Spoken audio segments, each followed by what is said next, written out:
ఒకసారి అండి నాగాయలంకలో ఒక వార్డులో ఈ జనాభా లెక్కలు రాయడానికి వెళ్ళానండి. అప్పటికే చిన్న చిన్న డాబాలు కట్టుకున్నారు చాలామంది. ఒక తాటాకిలు చక్కగా ఉందండి, మట్టితో అలికి అరుగు మీద కూర్చున్నానండి.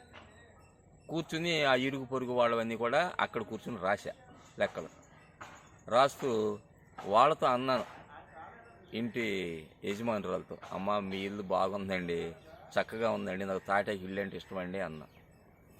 అలా కాదండి, డాబాలు కట్టకపోతే ఎవరు గౌరవించట్లేదు కదండి అని ఆమె అంది. ఎవరి సంగతో ఎందుకండి, నేను గౌరవిస్తున్నాను కదా అని అన్నానండి. ఇల్లు కట్టడం అంత కొంచెం ఏ రకంగా చూసినా మంచిది కాదు అన్నట్టుగా చెప్పి వెళ్ళిపోయాను నేను మామూలుగా. ఆ 4-5 సంవత్సరాల తర్వాత అండి రోడ్డు మీద బజార్లో ఆమె కనిపించి గుర్తుపట్టి, సార్ మీ మాట విని మేము ఇల్లు కట్టలేదండి, మా పిల్లల్ని చదివించుకుందామండి, వాళ్ళకి ఉద్యోగాలు వచ్చినాయండి, చాలా సంతోషంగా ఉందండి మాకు, మరి మీరు మా ఇంటికి భోజనానికి రావాలండి అని అంది. నాకు చాలా సంతోషం వేసిందండి. నాకు చాలా సంతోషం అండి, మీరు మాట విన్నారని చెప్పేసి అన్నాను. అదండి.